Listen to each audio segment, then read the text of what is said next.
حضرت عبدالرحمن بن عوف رضی اللہ تعالی عنہ سے روایت ہے کہ جب ہم مدینہ منورہ ہجرت کر کے آئے تو نبی اکرم صلی اللہ علیہ وسلم نے میرے اور حضرت سعد بن ربیع رضی اللہ تعالی عنہ کے درمیان بھائی چارہ کر دیا۔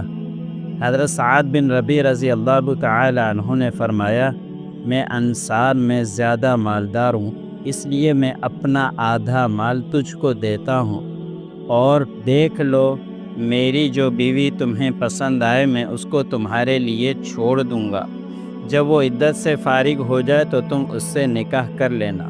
حضرت عبدالرحمن بن عوف نے جواب دیا، مجھے اس کی ضرورت نہیں، یہاں کوئی بازار ہے جہاں تجارت ہوتی ہے؟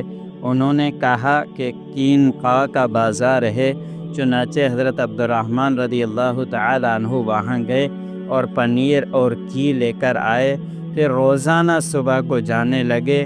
کچھ دن ہی گزرے تو حضرت عبدالرحمن رضی اللہ تعالی عنہ اس حال میں آئے کہ ان پر سردی کا اثر تھا۔ نبی اکرم صلی اللہ علیہ وسلم نے پوچھا، کیا تم نے شادی کی ہے؟ انہوں نے جواب دیا، ہاں۔ آپ صلی اللہ علیہ وسلم نے پوچھا، کس سے؟ جواب دیا کہ ایک انصاری عورت سے۔ آپ صلی اللہ علیہ وسلم نے پوچھا، مہر کتنا دیا؟ حضرت عبدالرحمن رضی اللہ تعالی عنہ نے عرض کیا، گٹھلی کے برابر سونا دیا ہے، یا یہ کہا سونے کی گٹھلی دی ہے۔ آپ صلی اللہ علیہ وسلم نے ارشاد فرمایا، ولیمہ کرو اگرچہ ایک بکری ہی کیوں نہ ہو۔ اللہ عمل کرنی۔